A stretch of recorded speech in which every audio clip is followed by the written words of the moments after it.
Get out, I'm moving in with my fiancé. Nora declared triumphantly out of the blue, leaving me momentarily speechless with my mouth agape. What?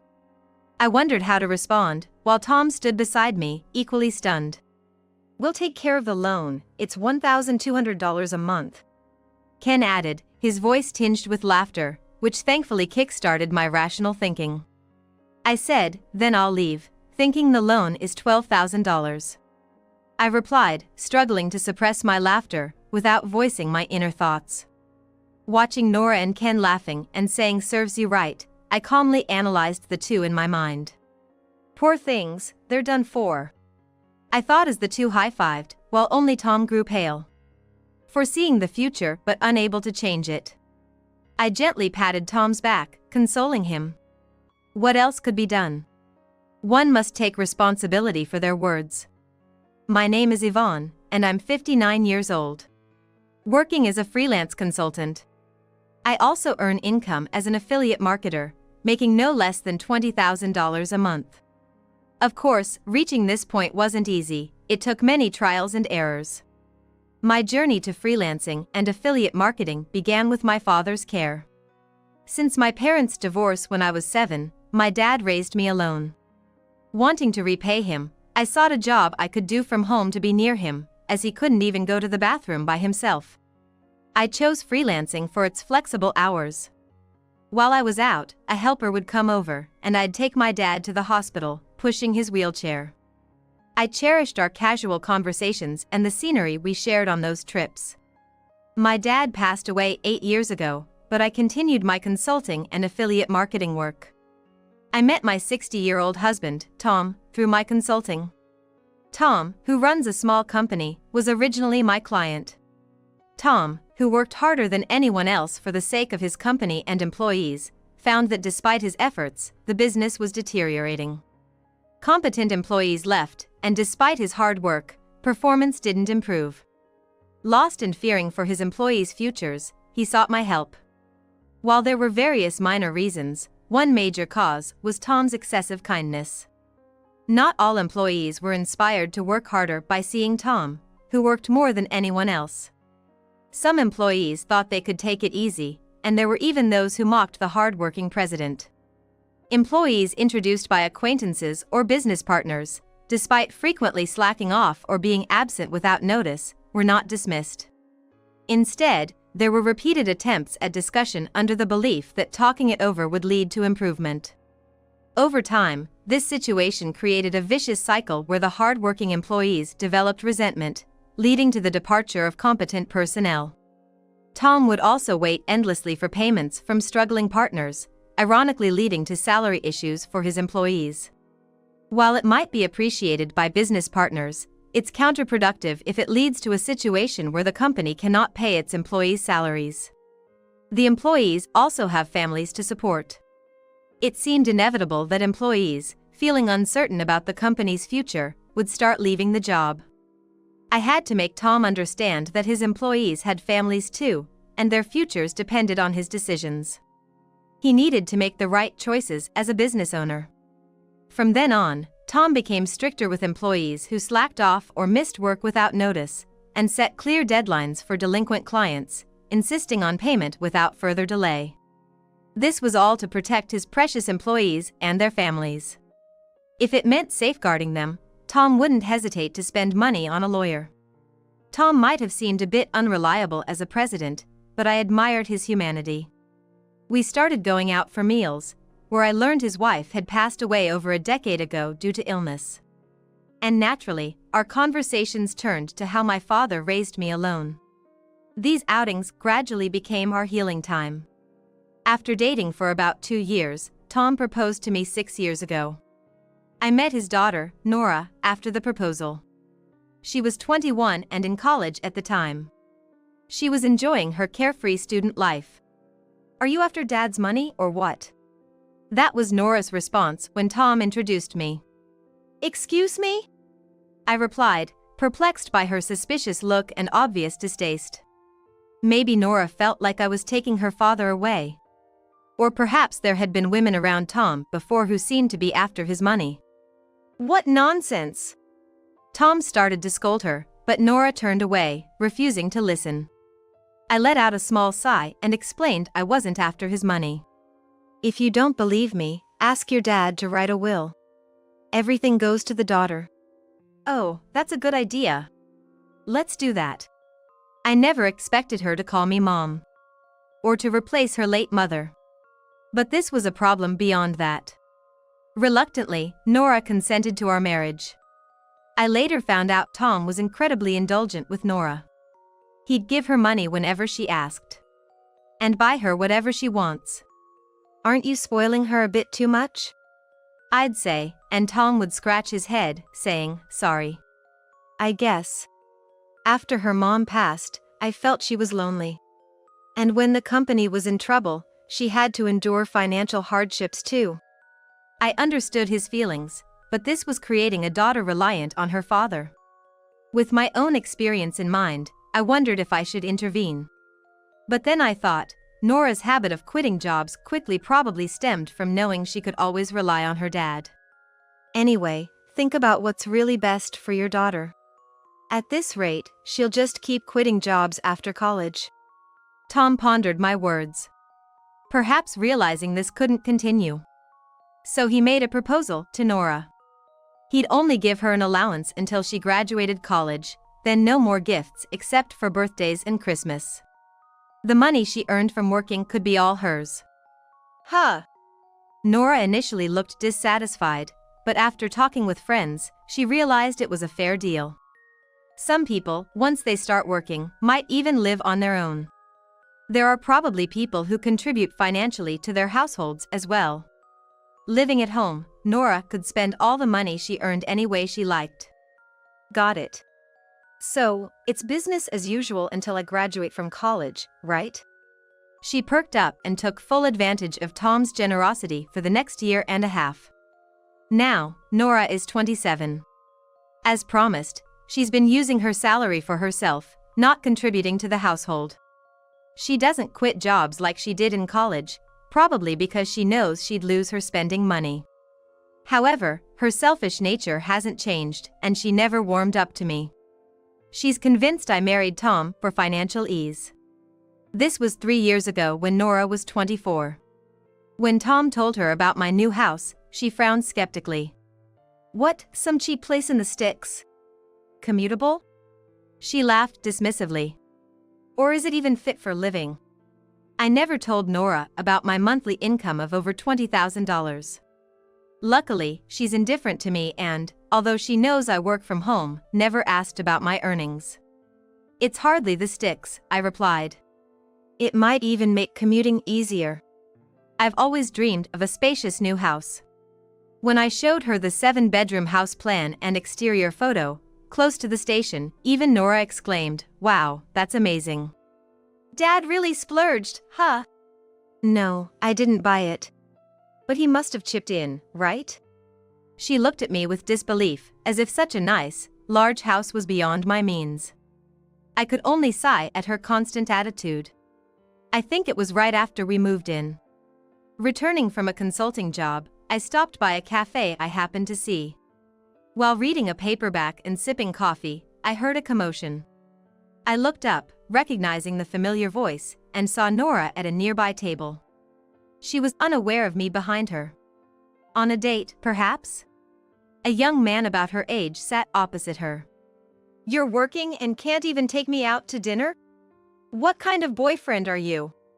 She berated him loudly, expecting him to pay for dinner as a gift. The other customers glanced over, wondering what was happening. The young man, unlike Nora, seemed calm. After he said something, Nora splashed water on him and stormed out of the cafe. "Hey!" I quickly got up and offered the young man a handkerchief. He looked back, surprised, as I apologized.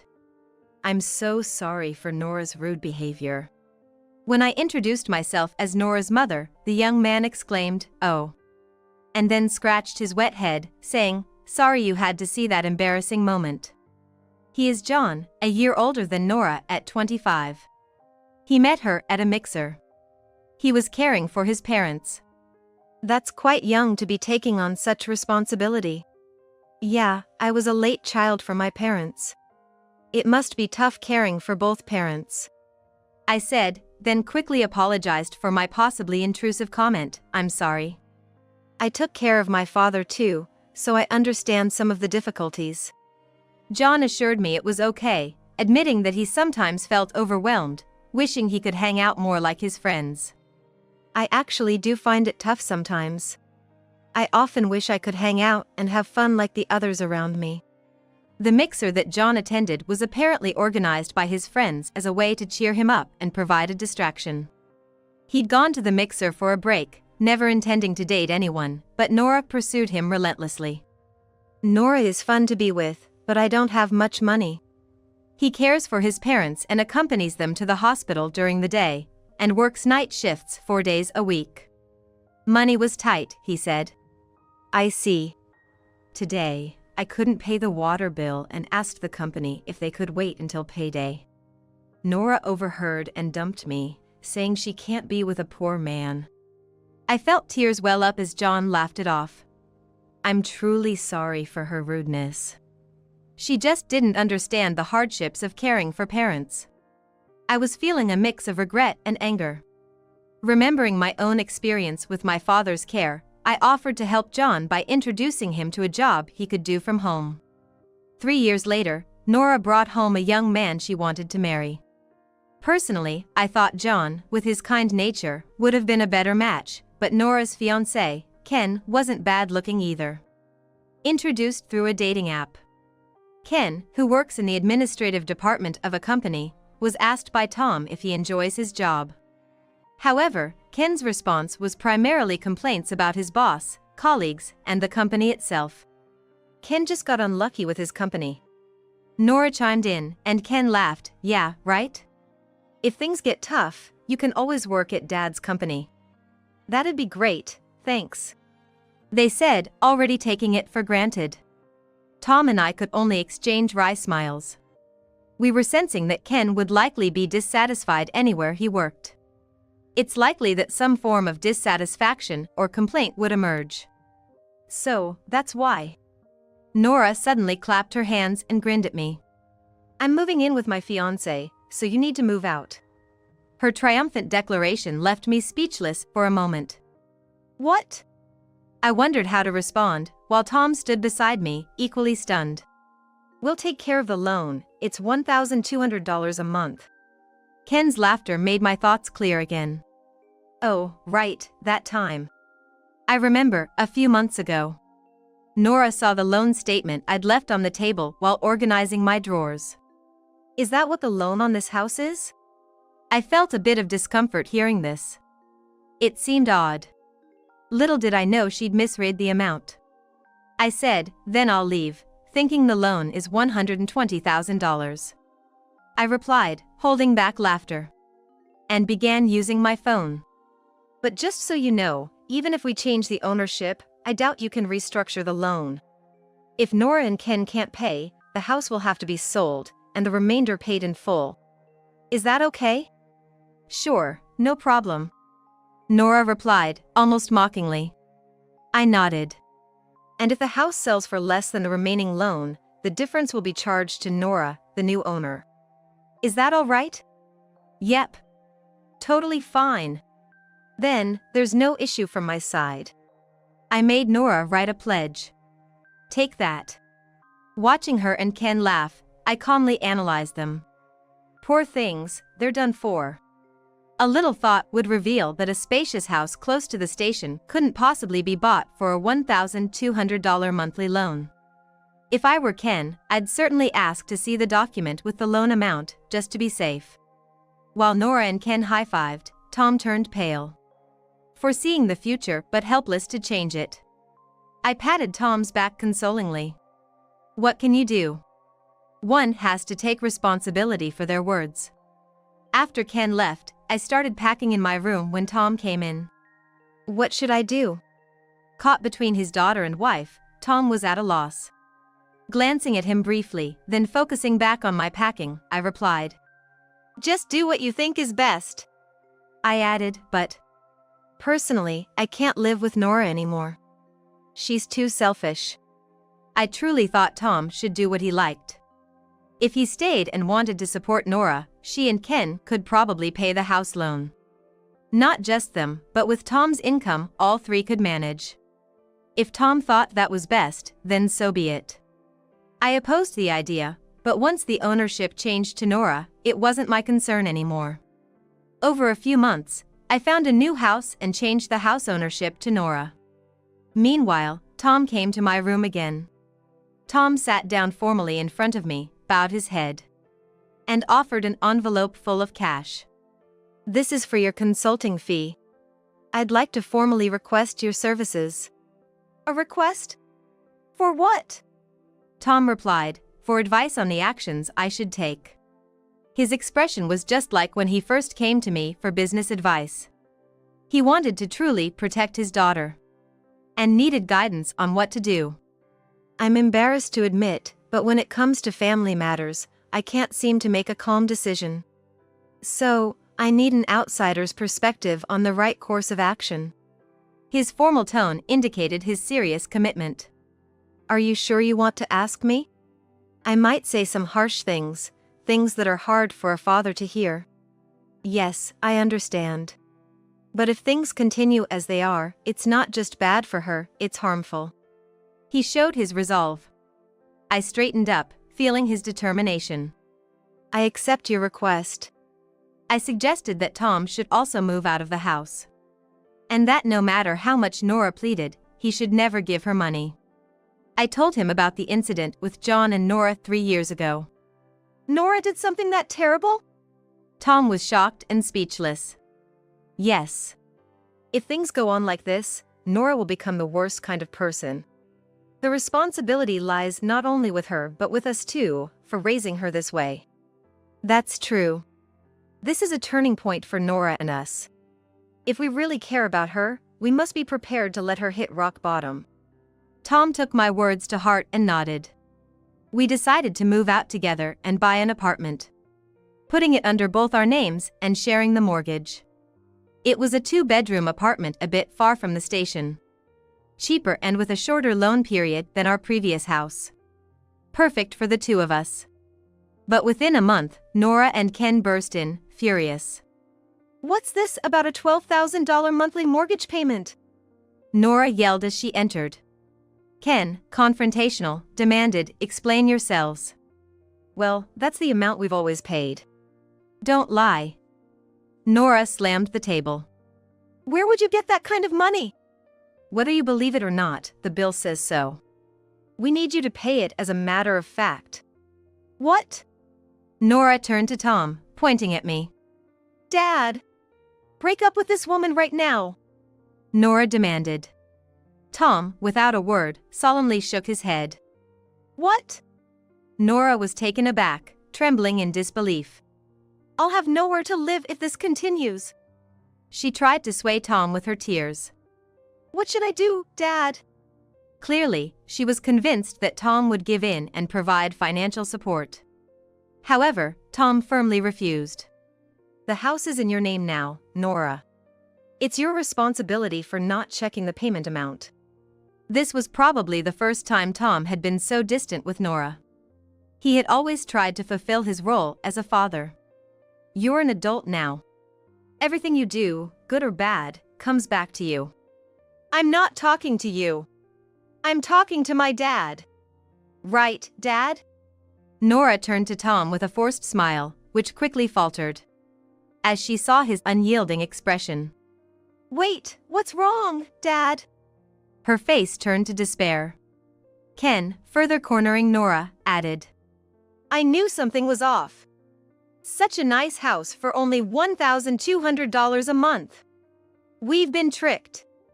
Glaring at Nora, he accused. "Are you some kind of marriage scammer?" "No, that's not." Shocked by Ken's words, Nora's tears flowed. "I'm calling off the engagement." Ken stormed out, leaving Nora alone. "This is all your fault." Nora's anger irrationally turned towards me. "What are you going to do about this?" She lunged at me, but Tom intervened. "Dad, I won't be demanding anymore, just..." As she clung to his arm, Tom pushed her hand away. This is the house you took from your mother. You figure it out. Ugh, this woman. Nora must have been deeply frustrated. She wiped her tears with her sleeve, viewing me as the enemy until the end. You're not my mother, she declared and left our apartment. Unable to pay the $120,000 mortgage, Nora was forced to sell the house as agreed. But setting a high price, the sale dragged on, increasing the mortgage debt. Panicked, Nora lowered the price to what the real estate agent suggested and finally sold the house. The house sold for less than the remaining mortgage, so I hired a lawyer to ensure Nora paid according to the pledge she had signed. I had recorded our conversation on my phone when she agreed to pay, so the claim against Nora went smoothly. Whether she could pay easily was another matter.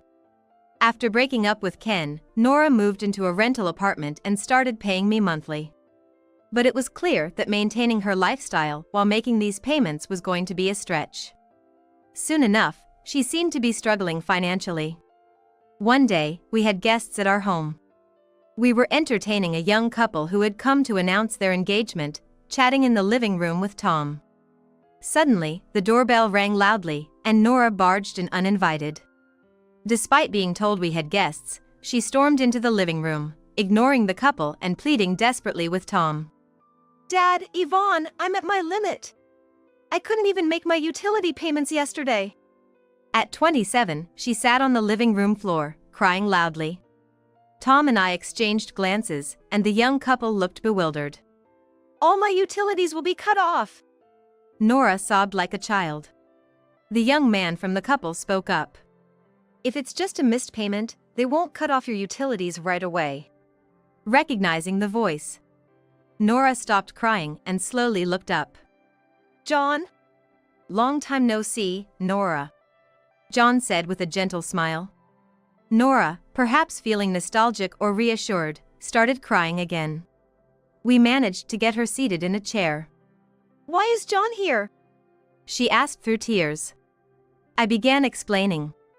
Well, 3 years ago, I was in the same cafe where you and John were breaking up. What? It was just a coincidence. It's thanks to Yvonne that I am where I am today. Nora sat there, mouth agape. She was not fully understanding. But I continued. Remember how you used to ask where I got all my money from? Actually, I've been working as a freelance consultant and doing affiliate marketing. I told her I started before marrying Tom and that my income was quite substantial. More than your father. What? Nora gasped in shock, biting her lower lip in frustration. Why didn't you tell me? You must have found it funny, watching me make a fool of myself. Yes, I did. I replied honestly. I didn't actually find Nora's situation funny, but I guess that's what she thought of herself now. Remember? Back then, I didn't have much money, right? Yvonne told me about some work-from-home side jobs. Luckily, his company allowed side jobs. I had suggested affiliate marketing through blogging and web writing. Affiliate marketing takes time to generate income, but once it starts, it can lead to significant earnings. As for web writing, many people write emails and are exposed to web content regularly. John, who also read novels in his spare time while caregiving, seemed a good fit for trying his hand at scenario writing. 3 years since I started, and thanks to persisting, my income has increased a lot. John said, smiling. Enough to get married. Oh, the tables have turned since then. I mused. It's strange how things work out. The one who used to complain about not being treated to dinner was now struggling with utility bills, while the one who asked for more time to pay was now well off. All in just 3 years. Tomorrow's troubles are today's worries. A phrase that Nora might be feeling the most right now. Now, I could take you out to dinner any time, buy you clothes, bags, anything you want. John said gently. Nora clutched his hand tightly. Then, John, let's start over, be together again. Suddenly, John's expression turned cold. He brushed off Nora's hand. That's why it won't work with you. What? Nora looked shocked. John looked down on her with disgust. I have money now, but I'm still taking care of my parents. Can you help? Are you willing to change my parents' diapers? What? No, why should I do that? See, John said softly, placing his hand on the back of his fiancée seated next to him. She said she'd help me with the caregiving. John smiled at his fiancée. I don't expect anyone I date to help with my parents' care, but it shows the character of both women, I commented. John nodded, agreeing. Yes, it felt like a difference in human quality to me. Nora banged the table in frustration. Enough! I didn't come here to be ridiculed. Her voice trembled, holding back tears. Right, we were talking about your utility bills, John said casually. He explained to Nora that missing a direct debit doesn't lead to immediate service termination. They'll send you a bill, and they always give notice before stopping services. They tell you when you need to pay by to avoid disconnection. Oh, really? Even after being helped, Nora couldn't muster a word of thanks. John smiled at her. I'm glad my embarrassing experience could be of help to Nora. Do your best to manage the payments on your own, he added, his words laced with sarcasm, which even Nora seemed to pick up on. John's and Tom's words made Nora cry even harder. Amidst everyone's stares, she lamented, Why? Why won't anyone help me? The answer was something she'd have to realize herself. No matter what anyone said, she wouldn't notice. John stopped his fiancée from offering a handkerchief to Nora. He was silently shaking his head. Nora would likely reject it. And it would only make his fiancé feel bad. We all watched Nora cry louder, feeling pity but remaining silent. Eventually, Nora moved from her luxurious apartment to a simpler 2-bedroom apartment. She started living more modestly. Not buying branded items anymore. Probably because she couldn't afford them. She used the bags and clothes Tom had bought her in the past more carefully now. Despite her complaints about cockroaches and thin walls, she diligently paid back the money each month. Tom, feeling sorry for her, still chose not to offer any financial help, continuing to watch over her. I believe that being strict can also be a form of parental love. Not indulging in misplaced sympathy or pity can actually benefit Nora. John and his fiancée got married successfully. It was touching to see his parents, attending in wheelchairs, smiling happily. As for me, I'm still happily living with Tom. Continuing my work as a consultant. Accepting criticism and improving oneself is essential. This humble and flexible approach can expand both companies and individuals. I'm living by this belief every day, striving to continue in the same vein.